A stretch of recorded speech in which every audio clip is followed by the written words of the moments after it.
যে আল্লাহকে সন্তুষ্ট করবার জন্য আমরা আমল, ইবাদত, জিকির, আজকার, তাসবিহ, সালাত, সিয়াম সব করি, সে আল্লাহর কাছে যদি এগুলো অ্যাকসেপ্টেড না হয়, গ্রহণযোগ্য না হয়, আল্লাহ যদি সেগুলোকে গ্রহণ না করেন, তাহলে এই আমল করে আমাদের কোনো উপকার আসবে না।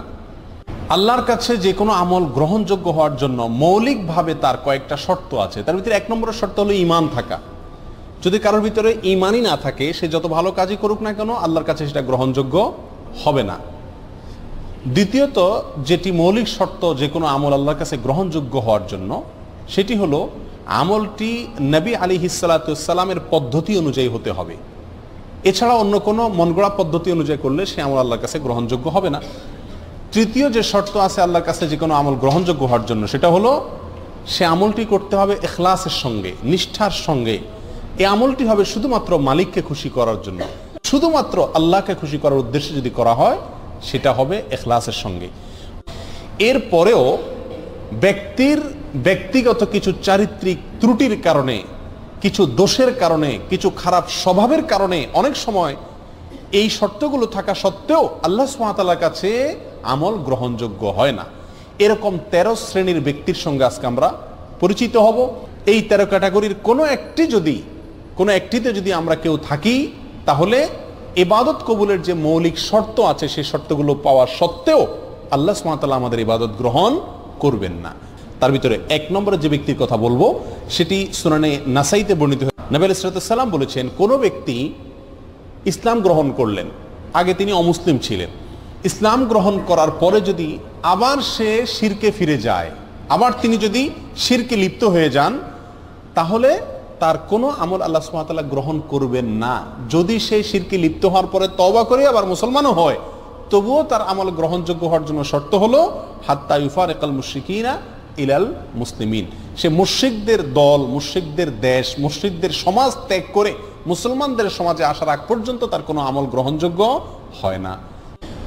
2 এবং 3 এই দুটো পয়েন্ট বর্ণিত হয়েছে আবু দাউদ এবং সহিহ ইবনে খাজামা বর্ণিত এক হাদিসের মধ্যে। নবী আলাইহিস সালাতু ওয়াস সালাম এখানে এই হাদিসে 2 ব্যক্তির কথা বলেছেন, যে 2 ব্যক্তির আমল আল্লাহ সুবহানাহু ওয়া তাআলা কি করবেন না? কবুল করবেন না। কারা তারা? ওই ব্যক্তির সালাত আল্লাহ সুবহানাহু ওয়া তাআলা কবুল করবেন না যে সালাত পড়তেছে পবিত্রতা অর্জন করা ছাড়া। নাম্বার 3, ওয়ালা সাদাকাতা মিন গুলুল। অবৈধ সম্পদ আত্মসাৎ করে যে সম্পদ কামাই করেছেন, হারাম উপায়ে যে সম্পদ কামাই করেছেন, সেই সম্পদ দিয়ে যদি আপনি সাদকা করেন, দান করেন, এই দান কবুল হবে না, এটা আল্লাহর কাছে গ্রহণযোগ্য হবে না। 4 নম্বর, তিনি হলেন ওই মহিলা, যে মহিলা সালাত আদায় করছেন অথচ তিনি খেমার পরেন নাই, অর্থাৎ ওড়না পরেন নাই।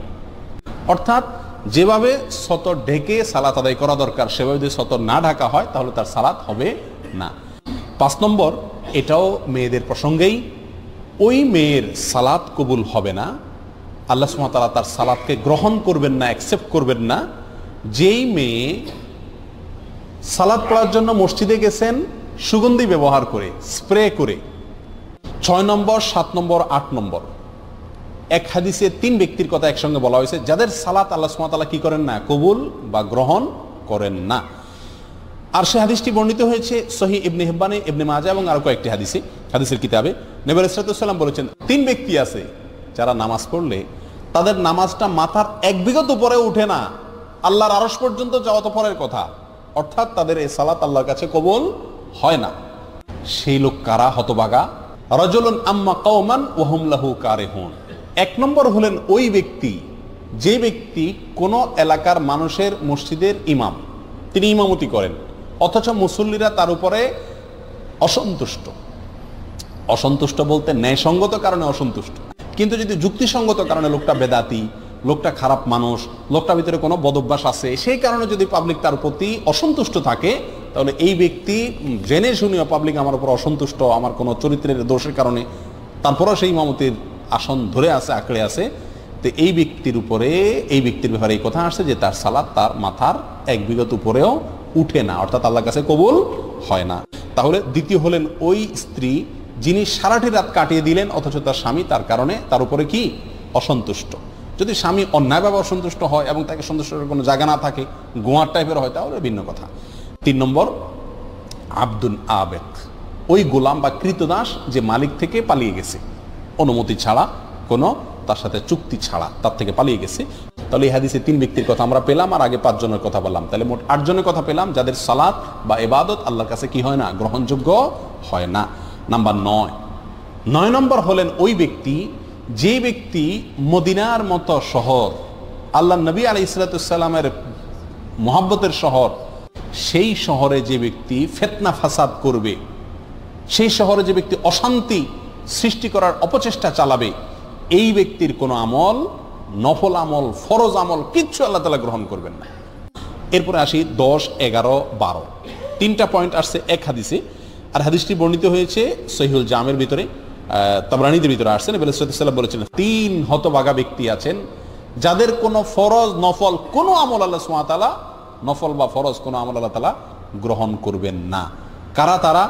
নাম্বার 1, আকুন, মা বাবার অবাধ্য সন্তান, মা বাবাকে কষ্ট দেয়, মা বাবার ন্যায্য দাবিকে মানে না, মা বাবার ন্যায়সঙ্গত নির্দেশকে ফলো করে না। 11 নম্বর হলো মান্নান। মান্নান হলো ওই ব্যক্তি যে ব্যক্তি দান করে খোটা দেয়। 12 নম্বর হলেন ওয়া মুকাযযিবুন বিল কাদার, যে তকদিরকে, ভাগ্যকে অস্বীকার করে, সেই ব্যক্তিরও কোনো আমল কবুল হবে না। 13 নম্বর সর্বশেষ পয়েন্ট যেটি মুস্তাদরাক হাকিমে আসছে, ওই শাসক তার সালাত আল্লাহ সুবহানাহু ওয়া তাআলা কবুল করবেন না যেই শাসক আল্লাহ যা নাজিল করেছেন সেই বিধানের ব্যতিক্রম বা উল্টা ফয়সালা করে বা উল্টা বিধান অনুযায়ী সে বিচার করে। 13 ব্যক্তিকে আমরা পেয়ে গেলাম যাদের সালাত অথবা নেক আমল আল্লাহর কাছে কি হয় না, গ্রহণযোগ্য হয় না। আল্লাহ তাআলা আমাদের সবাইকে এই 13 ক্যাটাগরি থেকে নিজেকে মুক্ত করার তৌফিক দান করুন।